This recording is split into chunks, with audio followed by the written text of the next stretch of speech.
बिस्मिल्लाहिर्रहमानिर्रहीम अस्सलाम वालेकुम। 18 जून साल 2026 और मैं आपका मेज़बान गुलाम मुस्तफ़ा। उम्मीद है कि आप लोग जहां भी होंगे बखैर आफियत होंगे। लें जी, अमेरिका की जानब से अरबों के ऊपर बड़ा बमशेल गिरा दिया है। शदीद तरीन मुश्किलात के अंदर अरब ममालिक जिसके अंदर यूएई, कतर, बहरीन ये फंस चुके हैं। मैं आगे चलकर मुकम्मल तफसील आप लोगों के साथ शेयर करने जा रहा हूँ। और पहली मरतबा जो मतन है व्हाइट हाउस की जानब से भी और ईरान की जानब से भी जारी कर दिया गया है मुज़ाकरात का जो मतन है। और कल जुमातुल मुबारक को आप लोग जानते हैं कि स्विट्जरलैंड के अंदर एक बड़ी बैठक होने जा रही थी, पाकिस्तान ने जिसकी मेजबानी करनी थी। तो अब वो बैठक भी नहीं होने जा रही, कोई वहां पर मुज़ाकराती आप कह लें कि कोई दौर नहीं गुजरेगा।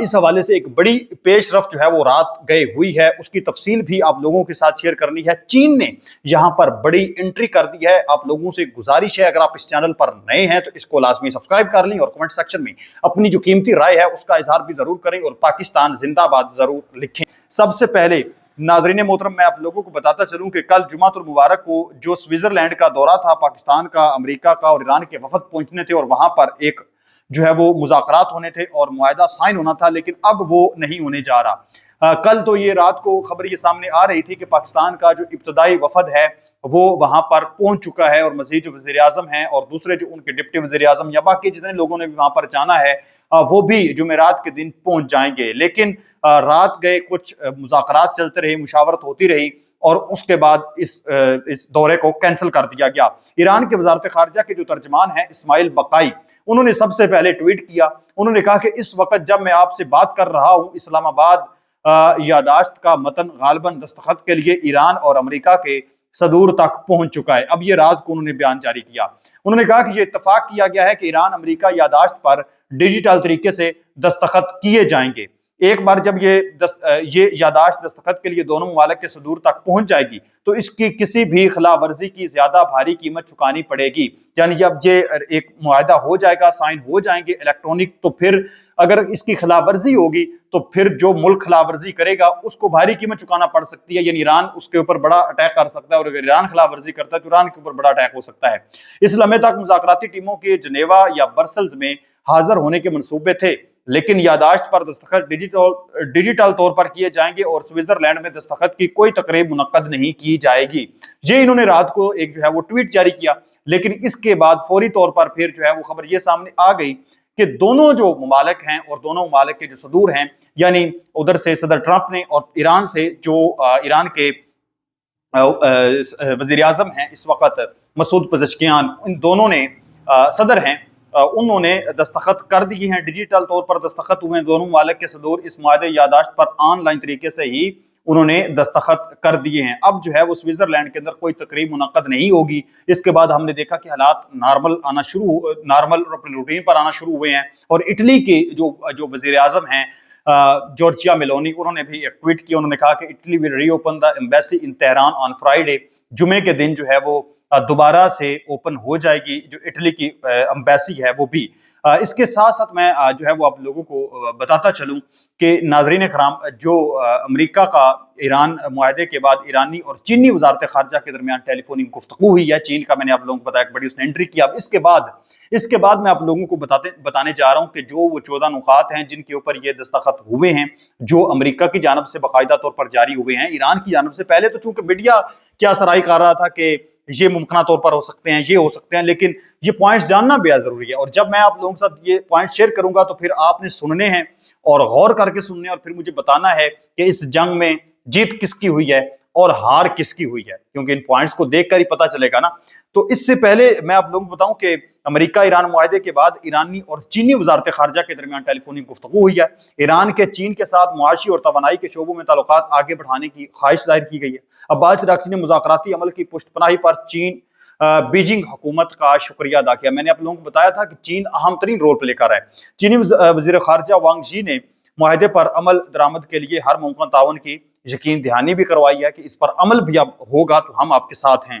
चीन खित्ते के ममालिक के दरमियान अब हम और चैलेंजेस दूर करने में अपना किरदार अदा करेगा। चीनी वजारत खारजा ने ये स्टेटमेंट जो है वो जारी कर दिया। पर पाकिस्तान को मैं समझता हूँ कि मुबारकबाद पेश है और पाकिस्तान का जो आप कह लें सबज हलाली परचम है उसको दोनों हाथों से सलाम है। अल्लाह रब्बुल इज़्ज़त के यहाँ दुआ गो हैं कि अल्लाह रब्बुल इज़्ज़त हमारे परचम को मजीद जो है वो बुलंद रखे और मुल्क पाकिस्तान को इज्जत अता फरमाए। हुकूमत किसी की भी हो, कुछ भी हो, जब मैं समझता हूँ कि मुल्क पाकिस्तान का थोड़ा सा भी भला हो रहा हो, तो किसी वजह से भी हो रहा हो, तो हमें खुशी होती है, और जब थोड़ा सा भी इस वतन अजीज का नुकसान हो रहा हो तो उस चीज से तकलीफ भी बहुत ज्यादा होती है। अब जो है अगर मैं अब बताऊं आप लोगों को, तो पाकिस्तान के जो वजीर आजम हैं या आर्मी चीफ हैं, जो कुछ भी सब कुछ कर रहे हैं, उन लोगों की बारगाह में एक ही गुजारिश है कि जनाबे वाला, आपने जंग तो रुकवा दिया, मामला बेहतर हो गए हैं, अब काइंडली तेल की जो कीमतें हैं उन पर भी थोड़ा सा गौर कर लें, थोड़ा सा रहम जो है पाकिस्तानी कौम के ऊपर भी कर लें। जंग से पहले जो है वो हैदर सईद ने ये ट्वीट किया है कि तेल की कीमतें आलमी मंडी में दिन ब दिन नीचे आ रही हैं। जंग से पहले आलमी मंडी में तेल की कीमत जो है $90 फी बैरल थी, और पाकिस्तान में पेट्रोल जो है वो 260 रुपए लीटर था जब जंग शुरू हुई उससे पहले। अब $78 फी बैरल तक आ गई है, और पाकिस्तान में 380 रुपए लीटर है। जंग से पहले सिर्फ $90 फी बैरल रेट था, तो पाकिस्तान में 260 रुपए सेल हो रहा था तेल। अब जो है वो $78 जो है, $78 फी बैरल तक पहुंच गई कीमत, फिर भी पाकिस्तान के अंदर 380 रुपए लीटर है।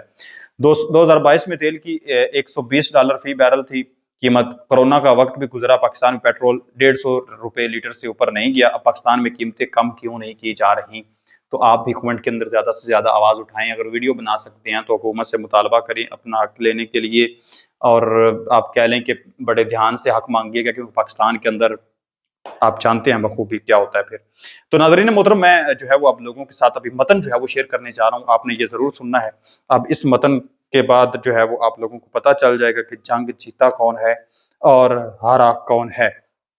व्हाइट हाउस की जानब से ये मतन जारी किया गया, ईरान की जानब से भी जारी किया गया, सेम सेम या तकरीबन अल्फाज की थोड़ी आगे पीछे हो सकती है चीजें। अच्छा, नंबर 1 पर है जी अमेरिका और ईरान, और मौजूदा जंग में उनके इत्तेहादी इस मेमोरेंडम पर दस्तखत करते हुए तमाम मुहाजों पर बशमूल लबनान फौजी कार्रवाइयों का फौरी और मुस्तकिल खात्मा होगा का ऐलान करते हैं। अब से दोनों एक दूसरे के खिलाफ कोई जंग या फौजी कार्रवाई शुरू नहीं करेंगे, एक दूसरे के खिलाफ ताकत के इस्तेमाल या धमकी से गुरेज करेंगे, और लेबनान के खुद मुख्तारी और इलाकाई सालमियत को यकीनी बनाएंगे।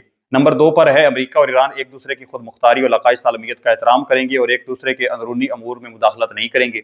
नंबर 3 पर है कि अमेरिका और ईरान 60 दिनों के अंदर हतमी मुआहदे तक पहुंचने का अज़म करते हैं। अमेरिका फौरी तौर पर ईरान के खिलाफ अपना नेवल ब्लॉकहेड और दीगर रुकावटें हटाना शुरू कर देगा और 30 दिनों के अंदर इसे मुकम्मल तौर पर ख़त्म कर देगा। इस दौरान ट्रैफिक प्री वार सतह के मुताबिक बहाल होगी। हतमी मुआहदे के 30 दिन बाद अमेरिका अपनी फौजी ताकतों को ईरान के करीब से भी हटा देगा। नंबर 5 पर है कि ईरान 60 दिनों तक खलीज फारस से बहरे ओमान और इसके बारक्स कमर्शियल जहाज़ों के बगैर किसी चार्ज की के महफूज गुजरगाह का बंदोबस्त करेगा। तकनीकी और फौजी रुकावटों को दूर करने और माइन साफ करने के बाद 30 दिनों के अंदर कमर्शियल ट्रैफिक फौरी तौर पर शुरू हो जाएगी। ईरान ओमान के साथ बातचीत करेगा ताकि अबना हुर्मुज़ के मुस्तकबिल के इंतजाम और समंदरी खिदमात का तयन बैन अवी कानून और साहिली रियासतों के खुद मुख्तार हकूक के मुताबिक किया जा सके। नंबर 6 पर है कि अमेरिका अपने इलाकाई पार्टनर्स के साथ मिलकर कम अज कम $300 बिलियन का हतमी बाहमी तौर पर तयशुदा मनसूबा बनाएगा, जो ईरान की तामीर नौ और मुआशी तरक्की के लिए होगा। ये हतमी मुआहदे का हिस्सा होगा। तमाम ज़रूरी इजाज़तें व्यूवर्स और मंजूरी जारी कर दी जाएगी। ये अमेरिका ने अरबों के ऊपर एक बड़ा बॉम्बशेल जो है वो गिरा दिया है कि $300 बिलियन जो है वो अरब मुमालिक खलीजी मुमालिक जो है वो इन्वेस्टमेंट वहाँ पर करेंगे, वो फंडिंग जो है वो ट्रंप इनसे करवाएगा। तो ये उनके ऊपर एक बड़ा बॉम्बशेल है। अमेरिका इस्लामी जमहूरिया ईरान के खिलाफ तमाम किस्म की पाबंदियाँ ख़त्म कर देगा, बशमूल UNSC की करारदादें, IAEA की करारदादें और अमेरिका की एक तरफा पाबंदियाँ, ये सब हतमी मुआहदे के मुताबिक तयशुदा शेड्यूल पर होगा। ईरान दोबारा तस्दीक करता है कि वो जोहरी हथियार हासिल या तैयार नहीं करेगा। अमेरिका और ईरान ने जखीरा शुदा अफजुदा मवाद के तसर्रुफ का फैसला बामी तौर पर तयशुदा मैकानिज्म के तहत करने पर इत्तफाक किया है। दोनों फरीक ईरान के जोहरी प्रोग्राम की अफजुदगी और दीगर ज़रूरी अमूर पर बातचीत करेंगे। हतमी मुआहदा 8 जो है वो मुआहदे तक दोनों फरीक मौजूदा सूरत हाल बरकरार रखेंगे। ईरान अपने जोहरी प्रोग्राम की मौजूदा हालत बरकरार रखेगा और अमेरिका कोई नई पाबंदियाँ नहीं लगाएगा और इलाके में अजाफी फौजें भी नहीं भेजेगा। नंबर 10 पर है कि MOU के दस्तखत के फौरन बाद अमेरिका ईरानी खाम तेल, पेट्रोलियम मसनूआत और मुश्तकात के बरामद के लिए वेवर्स जारी कर देगा और बैंकिंग और इंश्योरेंस और ट्रांसपोर्टेशन वगैरह तमाम मुतल्लिका खिदमात भी शामिल होंगी। अमेरिका इस MOU के नाफज होने पर इस्लामी जमहूरिया ईरान के मुंजमद या महदूद फंड्स मुकम्मल तौर पर दस्तयाब कर देगा। फंड्स की रिहाई के तरीक़ाकार पर बातचीत के दौरान बाहमी इत्तफाक किया जाएगा। नंबर 12 पर है इस MOU और बाद के मुआहदे की निगरानी के लिए मॉनिटरिंग मैकेनिज्म भी कायम किया जाएगा। नंबर 13 पर है कि MOU के दस्तखत के 1, 4, 5 और 10 बाद और पैराग्राफ के नाफज होने के आगाज़ के 11/7 अमरीका और ईरान हतमी मुआहदे पर मुज़ाकरात शुरू कर देंगे। नंबर 14 पर है कि हतमी मुआहदा अक़वाम मुत्तहिदा की सलामती कौंसल की करारदाद से मंजूर होगा। तो ये जनाबे वाला अहम तरीन पॉइंट्स थे इस मुआहदे के, जो मैंने आप लोग से शेयर किए हैं। आप इस पर क्या कहते हैं ज़रूर बताएं। मिलते हैं एक और नई वीडियो में, तब तक अल्लाह निगहबान। पाकिस्तान हमेशा जिंदाबाद।